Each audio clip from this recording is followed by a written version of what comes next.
네, 안녕하세요. 오늘 저희가 함께 볼 자료가 2026년 2월 11일자 금융 AI 및 보안 동향 데일리 리포트인데요. 이게 언뜻 보면 그냥 뭐 증권사 소식, 은행 소식, 보안 뉴스 이렇게 흩어져 있는 것 같은데 이걸 하나로 싹 꿰어보면 정말 흥미로운 그림이 보이더라고요.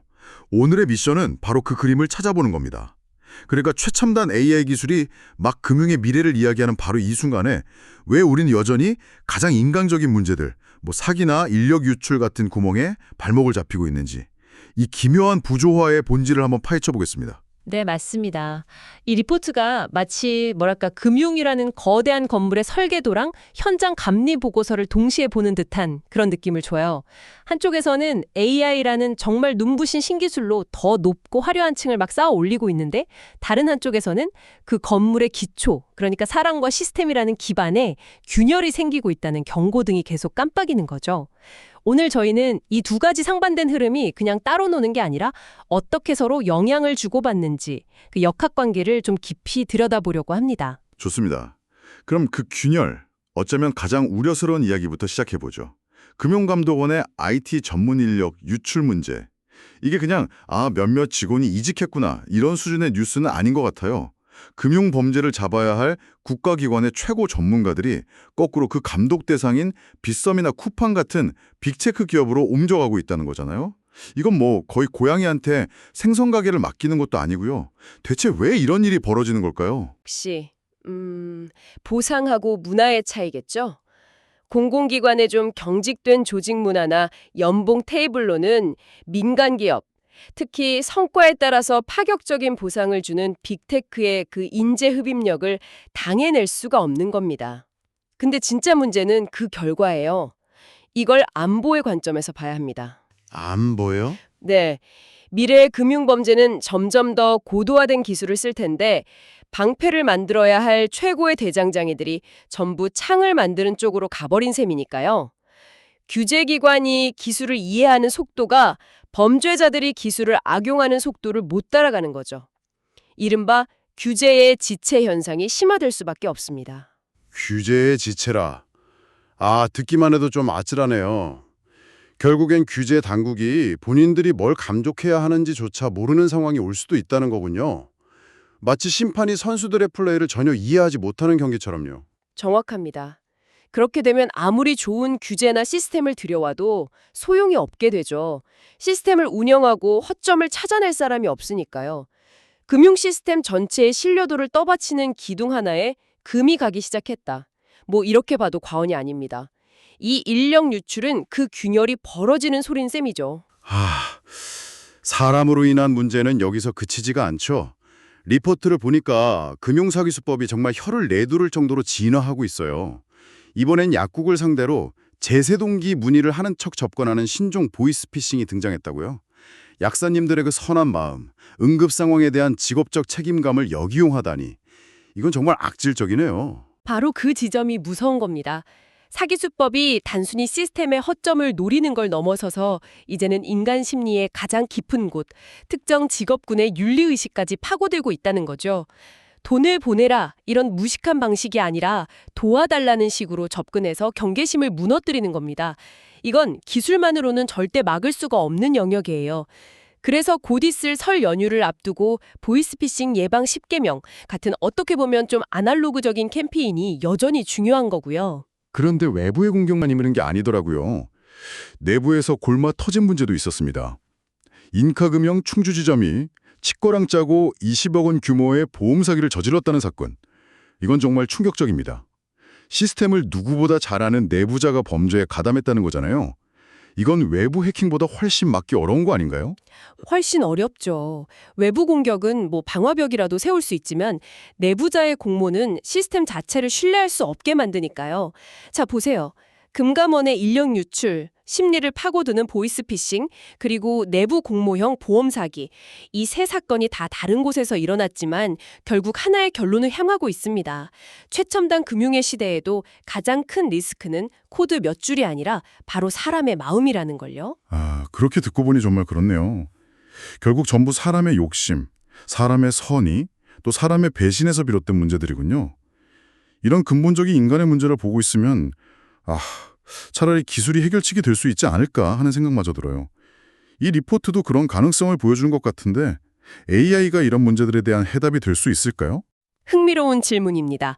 실제로 리포트의 다른 한편에서는 AI가 금융의 효율성과 안정성을 높이는 사례들이 등장합니다.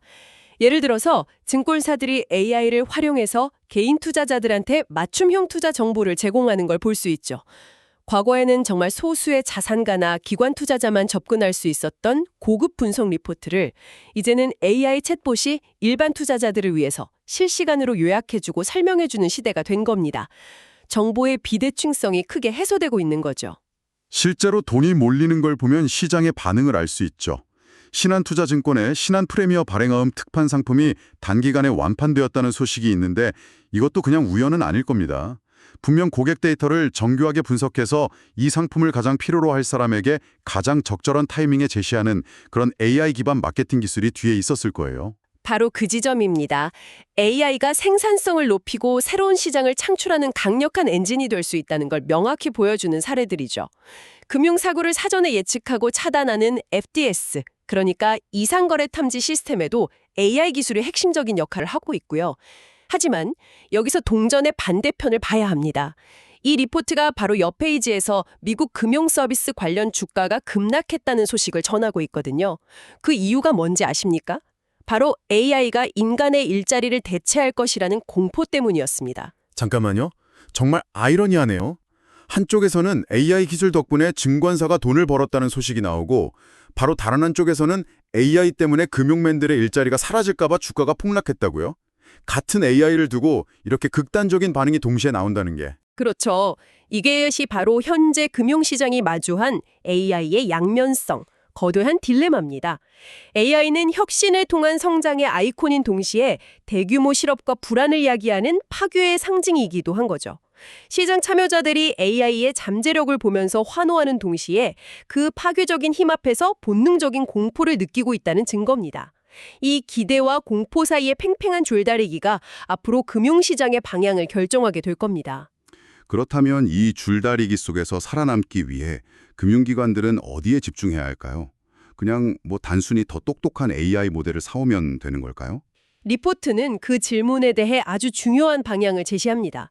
바로 에이전틱 AI, 에이전틱 AI 시대가 오고 있다는 점을 언급하면서 말이죠. 에이전틱 AI요? 이 용어가 좀 생소한데요. 지금 우리가 쓰는 챗봇 같은 AI랑은 근본적으로 다른 건가요? 그냥 더 똑똑하다 이런 의미는 아닌 것 같은데요. 완전히 다른 차원의 이야기입니다.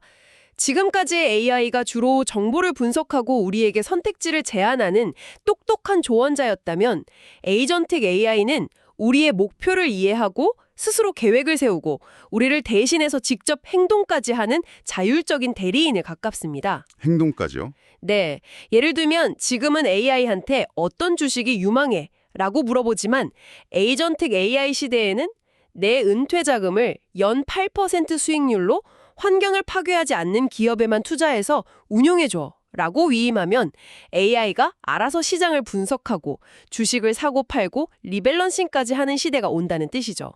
와, 그건 정말 상상만 해도 엄청 가네요. 내 돈을 관리하는 AI 집사가 생기는 거잖아요. 그런데 그 AI가 만약 실수를 해서 제 돈을 다 날리면 책임은 누가 지는 거죠? 제가 명령했으니까 제 책임인가요? 아니면 AI를 만든 회사 책임인가요? 신뢰의 문제가 보통이 아닐 것 같은데요? 바로 그겁니다. 그래서 리포트는 앞으로의 경쟁력이 AI 모델 자체의 성능, 즉 얼마나 똑똑한가에 있는 게 아니라고 강조하는 겁니다. 그보다 훨씬 더 중요한 것은 그 AI가 신뢰할 수 있는 결정을 내리도록 만드는 견고하고 투명한 데이터 인프라라는 거죠.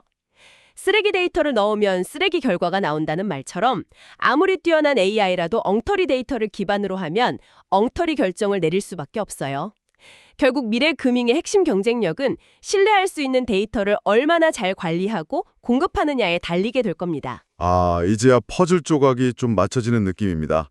그런 관점에서 보니까 리포트에 나온 다른 은행들의 움직임이 전혀 다르게 해석되네요. 예를 들어서 B&K 금융그룹이 ESG 정보 공시 시스템을 구축한다는 소식. 처음엔 그냥 정부에서 하라니까 하나보다 싶었는데 이건 단순한 규제 대응이 아니라 미래를 위한 엄청난 투자가 될 수도 있겠군요. 정확합니다. 이건 미래 AI 시대를 위한 데이터 유전을 선점하는 것과 같아요. 지금은 재무제표가 기업 가치의 전부인 것처럼 보이지만 미래의 AI 투자 에이전트는 지속 가능성이 가장 높은 기업에 투자해줘라는 명령을 수행해야 할 겁니다. 그러려면 탄소 배출량, 지배구조 투명성 같은 ESG 데이터가 필수적이죠. B&K는 바로 그 미래의 원재료를 지금부터 체계적으로 쌓아 올리는 인프라를 구축하고 있는 겁니다. 이건 단순히 규제를 따르는 수동적인 움직임이 아니라 미래 데이터 패권 경쟁에서의 전략적 포석으로 봐야 합니다. 우리 금융이 생산적 금융 전초기지가 되겠다고 선언한 것도 비슷한 맥락으로 볼 수 있겠네요. 이게 그냥 좋은 구호가 아니라 앞으로는 데이터와 AI 기술을 활용해서 잠재력 있는 중소기업을 발굴하고 지원하는 것처럼 실제 생산적인 가치를 만들어내는 데 집중하겠다는 구체적인 방향 제시로 읽힙니다. 맞습니다. 결국 미래 금융의 승자는 단순히 우리도 AI 도입했습니다 라고 홍보하는 곳이 아닐 겁니다. 신뢰도 높은 데이터 거버넌스를 구축해서 AI의 판단력을 높이는 동시에 맨 처음 우리가 이야기했던 금감원 인력 유출이나 내부자 보험 사기 같은 근본적인 사람의 문제를 해결하기 위한 내부 통제와 조직 문화를 함께 고민하는 곳이 되겠죠. 최첨단 창과 가장 튼튼한 방패를 모두 가진 곳만이 살아남을 겁니다. 자, 오늘 이야기를 좀 정리해보죠. 우리는 금융 시스템의 가장 약한 고리, 즉 사람의 문제에서 시작했습니다. 규제기관의 인재는 빠져나가고 사기꾼들은 사람의 심리를 파고들고 내부자는 신뢰를 배신하고 있었죠. 그리고 그 대안처럼 떠오른 AI 역시 혁신이라는 밝은 얼굴과 일자리 파괴라는 어두운 얼굴을 동시에 가진 야누스 같았습니다. 네. 그리고 이 모든 혼돈 속에서 우리가 찾아낸 핵심은 결국 균형과 기반이었습니다. 새로운 기술을 도입하는 속도와 그것을 관리할 사람을 키우는 노력 사이의 균형, AI가 가져올 효율성과 그로 인해 발생할 사회적 충격에 대한 고민의 균형, 그리고 모두가 주목하는 화려한 AI 모델과 그 밑에서 모든 것을 떠받치는 보이지 않는 데이터 인프라 투자 사이의 균형. 이 균형을 잡는 것이 미래 금융의 핵심 과제가 될 겁니다. 마지막으로 청취자 여러분께 생각해볼 질문을 하나 던지면서 마무리할까 합니다.